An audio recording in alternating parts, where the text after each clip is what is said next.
మన లాస్ట్ వీడియోలో cinema flop అయినా కూడా మెమరబుల్ సీన్స్ ఉన్న మూవీస్ పార్ట్ 1 గురించి మాట్లాడుకున్నాం. అందులో మనం కొన్ని సినిమాల్లో హై ఎక్స్‌పెక్టేషన్స్‌తో వచ్చి ఎందుకు ఫ్లాప్ అయ్యాయి? వాటి రీజన్స్ ఏంటి? అనే టాపిక్ చేస్తాం.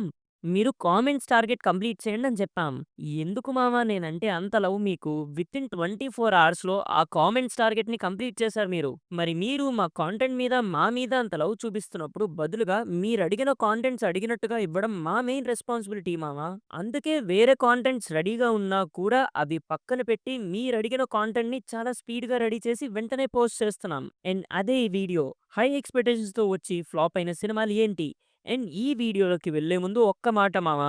మీరు మా కాంటెంట్ మీద పెంచుకున్న లవ్ అండ్ రెస్పెక్ట్‌కి we love you and we thank you so much. ఏంట్రా దొరికిందే ఛాన్స్ కదా అని చెప్పి ఫీమేల్ ఫాలోవర్స్‌కి కూడా లైనేస్తున్నావా? లవ్ యూలు, గివ్ యూలు అంటున్నావు. అయ్యయ్యో! లేదు మామ. మనకు గనక ఫీమేల్ ఫాలోవర్స్ ఉంటే వాళ్ళందరూ నాకు దేవతలతో సమానం. కొంచెం ఓవర్ అయిందిరా. ఇంకా కాంటెంట్ మొదలు పెడతావా? వై సో లేట్ మామ. మొదలు పెడదామా? Audio Jungle. హాయ్! హలో! నమస్తే and welcome to news 3 people. ఈ వీడియోని మనం టార్గెట్ ఇచ్చిన 'పంజా' మూవీతోనే స్టార్ట్ చేద్దాం మామ. నన్నడిగితే 'పంజా' రిలీజ్ టైమ్‌లో ఉన్న హైప్‌కి మీరిప్పుడు చూస్తున్న 'ఓజీ' మూవీ హైప్ ఏ మాత్రం సరిపోదు మామ. పవన్ కళ్యాణ్ గారి కెరియర్‌లో మోస్ట్ హైప్డ్ మూవీ అంటే 'ఓజీయో', 'అజ్ఞాతవాసియో' అనుకుంటే మీరు పప్పులో కాలేసినట్టే మామ. నేను స్ట్రాంగ్ కాన్ఫిడెన్స్‌తో చెప్తున్నా. 'Panja' is the most hyped movie in Pawan sir's career. అసలు ఈ మూవీ సెకండ్ హాఫ్ గాని పర్ఫెక్ట్‌గా ఉండుంటే హిట్టో, బ్లాక్ బస్టరో కాదండి.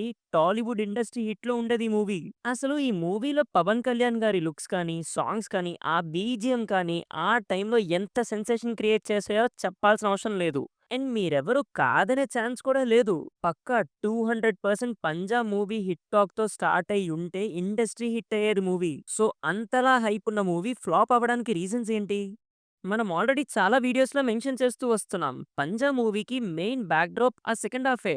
మూవీ ఫస్ట్ నుంచి ఒకటే పేస్‌లో వెళ్తుంది. అటు స్పీడ్ పేస్ ఉండదు, అలా అని స్లోగా వెళ్ళదు. ఒక పర్ఫెక్ట్ సింక్ ఉన్న పేస్‌లో వెళ్తుంది మూవీ. అండ్ మూవీలో ఇంట్రో సీన్స్‌కి కానీ, లవ్ పోర్షన్ సీన్స్‌కి కానీ, కొన్ని గ్యాంగ్‌స్టర్ సీన్స్‌కి కానీ, మెయిన్‌గా ఐటెమ్ సాంగ్‌కి ఒక సెపరేట్ ఫ్యాన్ బేస్ ఉంది మామ.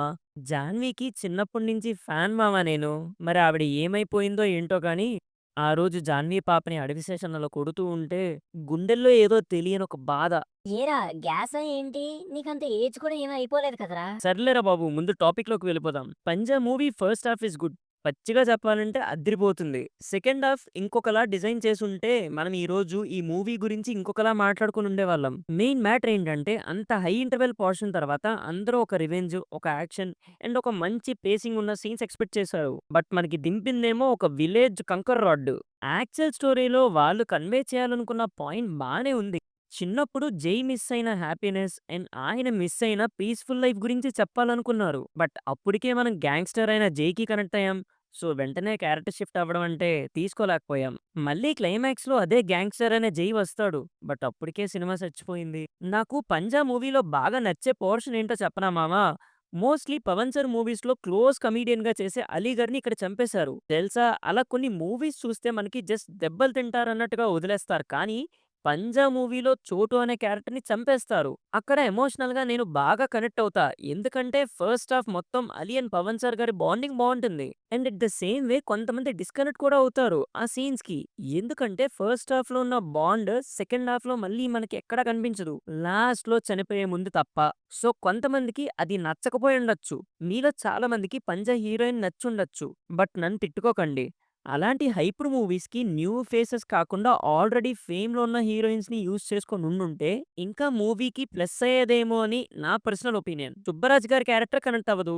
'బ్రహ్మానందం' గారి క్యారెక్టర్ కొంచెం క్రింజీ షేడ్స్‌తో ఉంటుంది. హీరోయిన్ క్యారెక్టర్‌కి స్కోప్ ఉన్నట్టే కనిపిస్తుంది కానీ ఉండదు. అండ్ మెయిన్‌లీ సెకండ్ హాఫ్‌లో జాయ్ అని లెగాసిన జై క్యారెక్టర్ ఆర్క్ సుయ్యని కిందన పడిపోతుంది. సో, అలా మీరు ఈ మూవీలో ఎన్ని ఫ్లాస్ తీసినా అవన్నీ సెకండ్ హాఫ్‌లోనే కనిపిస్తాయి. మనలో మన మాట ఫస్ట్ హాఫ్ అదిరిపోయింది. సెకండ్ హాఫ్ కంపు కొట్టింది అనే మూవీస్ చాలానే ఉన్నాయి కదా! మీకు కనుక ఆ టాపిక్ మీద వీడియో కావాలంటే first half hit, second half ఫట్టు అని 200 కామెంట్స్ చేయండి మామ. తప్పకుండా ఆ వీడియోని రెడీ చేస్తాం. So, coming back to the topic. So, 'Panja' movie flop అవ్వడానికి ఇంకా వేరే రీజన్స్ ఉన్నాయా అని మీరనుకుంటే కామెంట్స్‌లో చెప్పండి చూస్తా. మరిప్పుడు లిస్ట్‌లో మన నంబర్ 2 వచ్చేసి 'వరుడు'. అవును మామ, మీరు విన్నది నిజమే. 'వరుడే'. మీరిప్పుడు 'రాడ్డు రాడ్డు రాడ్డు' అనుకుంటున్నారేమో కానీ, ఆ మూవీ రిలీజ్ టైమ్‌కి 'వరుడు' మూవీకున్న హైపు, ఫ్యామిలీ ఆడియన్స్‌లో ఆ మూవీ గురించి రన్ అవుతున్న డిస్కషన్ ఇంతవరకు నేను ఏ వేరే మూవీకి చూడలేదు. ఈ మూవీ టైమ్‌లో చేసిన ప్రమోషన్ ఎంతమందికి గుర్తుంది మామ? మెయిన్ ప్రమోషన్ ఏంటంటే హీరోయిన్ ఎవరు అనేది రివీల్ చేయలేదు. ఆ టైమ్‌లో ఇది చాలా డేరింగ్ స్టెప్ అనుకోవచ్చు మామ. అండ్ ఇంకొక మెయిన్ ప్రమోషన్ ఎలిమెంట్ వచ్చి 5 రోజులు పెళ్లి. ఈ 2 ఎలిమెంట్స్ వల్ల 'వరుడు' మూవీకి ఎక్కడలేని క్రేజ్ వచ్చేసింది మామ. పైగా డైరెక్టర్ కూడా ఏం తక్కువ కాదు. ఒక్కడు ఇలాంటి బ్లాక్ బస్టర్ ఇచ్చిన 'గుణశేఖర్' గారు. సో ఇలా ప్రతి ఎలిమెంట్ ఈ మూవీకి మంచి హైప్ క్రియేట్ చేసింది. కానీ రిలీజ్ అయ్యాక చూస్తే ఈ మూవీ టీమ్ ప్రమోట్ చేసిన కీ పాయింట్సే మిస్‌ఫైర్ అయ్యాయి. ఫస్ట్ థింగ్, హీరోయిన్ ఎవరు ఎవరు అనే టైంలో అందరూ ఎవరో స్టార్ హీరోయిన్ అయ్యుంటుంది అని అనుకున్నారు. లేదా బాలీవుడ్ హీరోయిన్ అయ్యుంటుందనుకున్నారు. కానీ థియేటర్‌కి వెళ్లి చూస్తే ఒక ఫ్రెష్ ఫేస్‌ని ఇంట్రొడ్యూస్ చేశారు. అసలు ఆ హీరోయిన్ ఎలిమెంట్‌కి ఉన్న హైప్‌కి, వాళ్ళు చూపించిన ఈ హీరోయిన్‌కి సంబంధమే లేదు మామ. అక్కడే ఆడియన్స్ డిస్కనెక్ట్ అయిపోయారు. మేబీ ఒక పేరు మోసిన బాలీవుడ్ హీరోయిన్‌ని పెట్టున్నా మూవీని సేవ్ చేసేవాళ్ళేమో. బట్ బిగ్గెస్ట్ మిస్టేక్ అది. మరసలు అంత హైప్ క్రియేట్ చేసి ఫ్రెష్ ఫేస్‌తో వెళ్దాం అని గుణశేఖర్ గారు ఎలా అనుకున్నారో, దాన్ని అల్లు అర్జున్ గారు ఎలా యాక్సెప్ట్ చేశారో మరి వాళ్ళకే తెలియాలి. అండ్ సినిమాలో ఓల్డ్ మ్యారేజ్ ట్రెడిషన్స్‌ని మర్చిపోతున్నాం. ఏదో పెళ్ళన్నట్టు కాకుండా 5 రోజులు పెళ్లి చేసుకోవాలనేది కోర్ పాయింట్ అయితే, పెళ్లి చేసుకొని తర్వాత ఇష్టం వచ్చినట్టు డివోర్సులు తీసుకునే ఆ రోజుల్లో పెళ్లి అంటే 3 ముళ్ళే కాదు, జీలకర్ర బెల్లం పెట్టిన దగ్గర నుంచి తను తన లైఫ్ పార్ట్నర్ ఫరెవర్ అనేది సబ్ కోర్ ప్లాట్. కానీ జనాలకు ఈ 2 కోర్ పాయింట్లు అస్సలు కనెక్ట్ అవ్వలేదు. మెయిన్ పాయింట్సే కనెక్ట్ అవ్వనప్పుడు ఇంకా సినిమా ఏం కనెక్ట్ అవుతుంది మామ? ఇంకా ఆ సెకండ్ హాఫ్ గురించి అండ్ ఆ క్లైమాక్స్ గురించి ఎంత తక్కువ మాట్లాడుకుంటే అంత మంచిదనుకుంటా. సో ఇంకేముంది, ఫ్లాప్ చేసేశారు. కానీ ఇప్పటికి గుర్తు మామ నాకు 'వరుడు' ఆల్బమ్ చేసిన హల్చల్ అంత ఇంత కాదు. ఆ ఆల్బమ్ క్యాసెట్‌లో ఓన్లీ అల్లు అర్జున్ గారి పోస్టర్ వేసి ఉండేది. సాంగ్స్ మాత్రం చాలా బావుంటాయి మామ ఈ సినిమాలో. సో ఇప్పుడు లిస్ట్ మన నంబర్ 3 వచ్చేసి 'సైరా నరసింహారెడ్డి'. మెగాస్టార్ చిరంజీవి గారు హీరోగా, రామ్ చరణ్ గారు ప్రొడ్యూసర్‌గా, సురేందర్ రెడ్డి గారి డైరెక్షన్‌లో వచ్చిన ఈ పీరియాడిక్ మూవీ చిరంజీవి గారి కెరియర్‌లో ఒక మచ్చలా మిగిలిపోయింది. ఫ్రీడమ్ ఫైటర్ రోల్‌లో చిరంజీవి గారు, అటు కాలీవుడ్ నుంచి విజయ్ సేతుపతి గారు, ఇటు శాండిల్‌వుడ్ నుంచి కిచ్చా సుదీప్ గారు, ఇంకా హీరోయిన్‌లుగా నయనతార అండ్ తమన్నా, అనుష్క గారి క్యామియో, పవన్ కళ్యాణ్ గారి వాయిస్ ఓవర్. ఇలా ఆ టైంలో ఈ మూవీకున్న హైప్ అలాంటిది కాదు మాము. అదీ కాక మన మెగాస్టార్ గారి ఫస్ట్ పాన్ ఇండియా మూవీ ఇది. సో బిజినెస్ కూడా బానే గట్టిగా జరిగింది. తీరా సినిమా రిలీజ్ అయ్యాక చూస్తే ప్రాపర్ ఎమోషనల్ కనెక్టివిటీ ఉండదు మూవీలో. చిరంజీవి గారి లుక్స్‌కి కూడా చాలా మంది సాటిస్ఫై అవ్వలేదు in fact. Story and screen play issues కూడా ఉన్నాయి. సేతుపతి గారి క్యామియో కానీ, సుదీప్ గారి క్యామియో కానీ, అనుష్క గారి క్యామియో కానీ ఇవేమీ పెద్దగా ఇంపాక్ట్ చూపించలేదు మూవీ పైన. నిహారిక గారు కూడా ఉన్నారు ఈ మూవీలో. బట్ ఏదో పెదనాన్న గారి మూవీలో యాక్ట్ చేద్దాం అన్నట్టు చేశారేమో కానీ, అసలు ఆమె రోల్ ఎందుకుంది?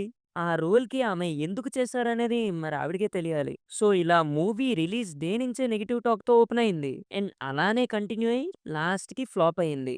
ఈ మూవీలో చాలా పాజిటివ్స్ కూడా ఉన్నాయి మాము. ఇంటర్వెల్ సీన్ కానీ, కోర్ట్‌లో వార్నింగ్ ఇచ్చే సీన్ కానీ, క్లైమాక్స్ కానీ ఇవన్నీ చాలా బావుంటాయి. అండ్ ఇంపాక్ట్‌ఫుల్‌గా కూడా ఉంటాయి మూవీలో. కానీ కొన్ని సీన్స్ కనెక్ట్ అవ్వడం వల్ల మూవీ హిట్ అవ్వదు కదా మామ. సో, ఇలా మన దగ్గరే కాకుండా అదర్ స్టేట్స్‌లో కూడా మూవీ పెద్దగా పెర్ఫార్మ్ చేయలేదు. బిజినెస్ మూవీ పరంగా ఎక్కువ జరగడం వల్ల, మూవీకి నెగెటివ్ టాక్ రావడం వల్ల one of the biggest flop అయింది ఈ మూవీ. బట్ మనోళ్ళు ఇప్పుడు 'చావా' మూవీ చూసాక బాలీవుడ్‌లో అండర్ రేటెడ్ అంటున్నారు. మనకి ఇవన్నీ కామనే కదా మామ. థియేటర్‌లో బాగా ఆడిన మూవీస్‌ని ఓటీటీలో వచ్చాక ఓవర్ రేటెడ్ అనడం. థియేటర్‌లో సరిగ్గా పెర్ఫార్మ్ చేయని మూవీస్‌ని ఓటీటీలోకి వచ్చాక అండర్ రేటెడ్ అనడం చాలా కామన్ అయిపోయింది మామ అందరికి. ఇప్పుడు లిస్ట్‌లో నంబర్ 4 వచ్చేసి 'దమ్ము'. మీకు తెలియందేముంది మామ. 'దమ్ము' మూవీ టైమ్‌లో ఆ ట్రైలర్‌లు, ఆ డైలాగ్ కట్స్, ఆ సాంగ్స్ అండ్ ఎన్టీఆర్ గారికి ఫ్యాక్షన్ ఎపిసోడ్స్‌కి ఉండే కనెక్ట్ అదంతా పర్ఫెక్ట్‌గా సెట్ అవుతాయి. అండ్ అలానే 'దమ్ము' అనే మూవీని మన ఫిజిక్స్ ద్వారా బోయపాటి శ్రీను గారు డైరెక్టర్‌గా అనౌన్స్ చేశారు. ఆ ముందే 'సింహ' అనే మూవీతో బాలయ్య గారికి బ్లాక్ బస్టర్ మూవీ ఇచ్చిన డైరెక్టర్ కదా! సేమ్ ఎన్టీఆర్ గారికి కూడా అలాంటి బ్లాక్ బస్టరే ఇస్తారని బ్లైండ్‌గా ఫిక్స్ అయిపోయారు ఫ్యాన్స్ అండ్ ఆడియన్స్. అండ్ మూవీకి మేజర్ ప్లస్ పాయింట్ ఏంటో చెప్పనా మామ? ఆ టైటిలే ఎంతో మాసీగా ఉంటది మామ 'దమ్ము'. అసలు ఆ టైటిల్ థాట్ దగ్గరే మాస్ ఇమాజినేషన్స్ వచ్చాయి మామ. మీకు గుర్తుందో లేదో కానీ ఆ టైంలో ఈ సాంగ్స్ కూడా గట్టిగా ట్రెండ్ అయ్యాయి మామ. అండ్ హైప్‌తో థియేటర్‌కి వెళ్ళిన వాళ్ళందరికీ రాడ్ రంబోల్ అయింది ఈ మూవీ. అసలు ఈ మూవీలో ఏదైనా ప్లస్ పాయింట్స్ ఉన్నాయి అంటే అది కేవలం కీరవాణి గారు ఇచ్చిన మ్యూజిక్ అండ్ అక్కడక్కడ ఎన్టీఆర్ అన్న స్క్రీన్ ప్రెజెన్స్ అంతే. ఇంకా వెతకాలి మామ ప్లస్ పాయింట్స్ ఏమైనా ఉన్నాయా అని. మీకేమైనా అనిపిస్తే కామెంట్స్‌లో పెట్టండి. అండ్ ఇంకా ఎందుకు ఫ్లాప్ అయింది అనే లిస్ట్ తీస్తే మెయిన్ ఎన్టీఆర్ అన్న క్యారెక్టర్‌కి ఒక ప్రాపర్ క్లారిటీ ఉండదు. అనాథ, మనీ సంపాదించాలంటారు. ప్రాణం విలువ తెలిసిన వాడు ఇక్కడి వరకు బానే ఉంటుంది. బట్ తర్వాతొచ్చే వేరియేషన్స్ అన్నీ కన్‌ఫ్యూజింగ్‌గా ఉంటాయి. గొడవలు పెట్టుకోవడానికి తాంబూలాలంటారు. కానీ ఫస్ట్ నుంచి అది ఎవరికీ కనెక్ట్ అవ్వలేదు. ఇలా కోర్ పాయింట్సే కనెక్ట్ అవ్వవు ఈ మూవీలో. ఇంకా ఫ్యామిలీ ఎమోషన్స్ అన్నీ ఆర్టిఫిషియల్‌గా అనిపిస్తాయి. డైలాగ్స్ ఏమో ఓవర్ ద టాప్ ఉంటాయి. ఫైట్స్‌లో లాజిక్స్ కూడా ఉండవు. అది మన ఫిజిక్స్ ద్వారాకే తెలియాలిలెండి. అండ్ క్లైమాక్స్ అయితే ఏదో ప్లాన్ చేసాం అనుకున్నారు గానీ, అదేంటో తెలీదు. అసలది ట్విస్ట్‌లా అనిపించదు. ఈ సీన్స్ ఎటెటో వెళ్ళిపోతున్నట్టు అనిపిస్తుంది. సుమన్ గారి క్యారెక్టర్ అసలు అన్ని ఇయర్స్ దేవుడి గదిలో ఎలా బ్రతుకున్నారండి? మన లార్డ్ బోయా గారే చెప్పాలి. మనిషికి బేసిక్ నీడ్స్ ఉంటాయి కదా! అలాంటి ఆ వాల్‌లో దాస్తే సుమన్ గారు అన్ని ఇయర్స్ ఎలా బ్రతుకున్నారు? ఏంటోలెండి. కొన్ని కొన్ని కళాఖండాల గురించి ఎంత తక్కువ మాట్లాడుకుంటే అంత మంచిదనిపిస్తుంది.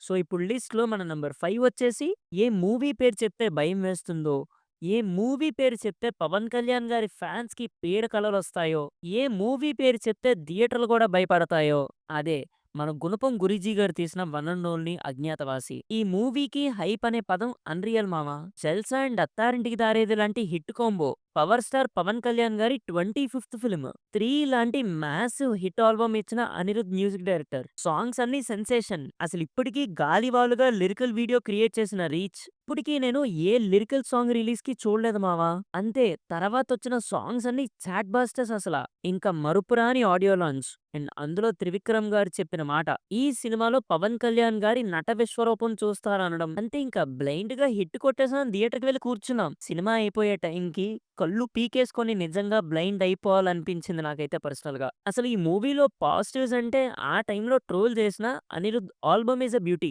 అండ్ ప్రొడక్షన్ వాల్యూస్ బావుంటాయి. అంతే ఇంకా ఏం వెతకలేం. ఇంకా ఫ్లాప్‌కి రీజన్స్ చెప్పాలంటే మొత్తం సినిమా అంటాను మామ నేనైతే. లాస్ట్ నుంచి వస్తా. కొంచెం టైం తీసుకొని ఇంకా క్లియర్‌గా వెళ్తా. 'అత్తారింటికి దారేది' మూవీలో కానీ, 'జల్సా' మూవీలో కానీ మెయిన్ హీరో, హీరోయినే కాకుండా ప్రతి సైడ్ క్యారెక్టర్‌కి ఒక మీనింగ్ ఉంటుంది. ఒక ప్రాపర్ సెటప్ ఉంటుంది. అండ్ ప్రాపర్ పే ఆఫ్ ఉంటుంది. కానీ ఈ మూవీలో అలా ఏం ఉండదు. ఒక సైడ్ క్యారెక్టర్ కూడా మనకి ప్రాపర్‌గా రిజిస్టర్ అవ్వదు. అసలు మెయిన్ క్యారెక్టర్స్ అవ్వవు. అది వేరే విషయంలెండి. ఇంకా తర్వాతొచ్చేసి poor story and poor writing. Trivikram గారే రాసారా ఈ స్టోరీ అనిపిస్తది నాకిప్పటికి. నెక్స్ట్ వరస్ట్ థింగ్ అంటే విలన్ క్యారెక్టర్ రైటింగ్. అసలు 'ఆది పినిశెట్టి' గారు లాంటి యాక్టర్‌ని ఆయన కేపబిలిటీని ప్రాపర్‌గా యూజ్ చేసుకోలేదు. అలాంటి యాక్టర్‌ని విలన్‌గా పెట్టుకుంటే ఎలాంటి గుర్తుండిపోయే క్యారెక్టర్‌గా రాయొచ్చో. బట్ వాళ్ళు మనం కంప్లీట్‌గా మర్చిపోయేలా చేశారు. నెక్స్ట్ హీరోయిన్‌లు అస్సలు సెట్ అవ్వలే. No offence to anyone but నిజంగా సెట్ అవ్వలేదు అంతే. నేను యాక్చువల్‌గా యాక్టర్స్‌ని అనట్లేదు. ఆ క్యారెక్టర్స్ అంటున్నా. మీరు 'జల్సా' చూసుకుంటే 'బాగీ' క్యారెక్టర్‌కి ఒక ప్రాపర్ బ్యాక్‌గ్రౌండ్ స్టోరీ, ఒక ప్రాపర్ బేస్ ఉంటుంది ఆ క్యారెక్టర్‌కి. 'అత్తారింటికి దారేదిలో' చూస్తే సమంతకి ప్రాపర్ బ్యాక్‌గ్రౌండ్ స్టోరీ లేకపోయినా ఒక క్యారెక్టర్ ఇస్తారు. బాగా బలుపు, పవర్ ఉన్న క్యారెక్టర్ అని అండ్ ఆ క్యారెక్టర్‌కి మనం కనెక్ట్ అయ్యేలా కూడా చేస్తారు. ఈ మూవీలో అసలు ఆ హీరోయిన్స్‌కి క్యారెక్టర్స్ ఏమి ఉండవు. ఇద్దరు హీరోయిన్‌లు ఉండాలి పెట్టామంతే చూడండి. ఏవో చిన్న చిన్న స్టోరీలు లైక్ 'అను ఇమాన్యుయల్‌కి' ఏదో 'మురళీ శర్మ' గారికి తెలియకుండా ఏదో మనీ విషయం చేసినట్టు అండ్ 'మురళీ శర్మ' గారేమో ఆమెకి ఫాదర్ లాంటి వారు అని ఫోర్స్ చేస్తారు. అదసలు కనెక్టే అవ్వదు మనకి. నెక్స్ట్ 'కీర్తి సురేష్' గారికి వాళ్ళ ఎక్స్‌కి ఏదో సీక్వెన్స్ పెడతారు. అదస్సలు కనెక్ట్ అవ్వదు. వాళ్ళని మళ్ళీ స్టోరీలో ఇన్వాల్వ్ చేయడానికి విలన్ వాళ్ళ ఫాదర్స్‌ని కిడ్నాప్ చేసినట్టు సెకండ్ హాఫ్‌లో చాలా ఫోర్స్డ్‌గా ఇరికిస్తారు. ఇంకా last but not the least Pawan Kalyan గారి క్యారెక్టర్ అండి. 'Abhishakta Bhargav' the worst character written in entire Pawan sir career. ఆ క్యారెక్టర్ చాలా కన్‌ఫ్యూజ్డ్‌గా ఉంటది కూడా. ఆ క్యారెక్టర్ విషయం పక్కన పెడితే ఆ క్యారెక్టర్‌తో యాక్టింగ్ చేపించారండి. క్రింజ్ మీనింగ్ ఆ మూవీతోనే తెలిసింది నాకు. మళ్ళీ ఈ యాక్టింగ్‌ని నట విశ్వరూపం అన్నారు మన త్రివిక్రమ్ గారు. పవన్ కళ్యాణ్ గారు ఎలా ఒప్పుకున్నారేంటో నాకిప్పటికీ అర్థం కాదు. ఇంకా ఈ టాపిక్ మీద ఎక్కువ మాట్లాడితే హేట్ స్టార్ట్ అవుతుంది కానీ నీకు తెలుసు కదా మామ అక్కడ ఏం జరిగిందో. సో ఇది మామ లిస్ట్. హైప్‌గా వచ్చి ఫ్లాప్‌గా ఎళ్ళిపోయిన మూవీస్ లిస్ట్ ఇది. మరి ఈ వీడియోని మీరెంతవరకు చూసారంటే మీకు వీడియో నచ్చిందని అనుకుంటున్నాను. మీరింకా మన ఛానెల్‌ని సబ్స్క్రైబ్ చేసుకోకపోతే ఒక్కసారి మన ఛానెల్‌లో ఉన్న వీడియోస్ అన్నిటిని చూసి కాంటెంట్ గనక మీకు నచ్చినట్లయితే తప్పకుండా సబ్స్క్రైబ్ చేసుకోండి. మళ్ళీ ఇంకో కొత్త టాపిక్‌తో మళ్ళీ మీ ముందుంటాను. Until then take care and bye by.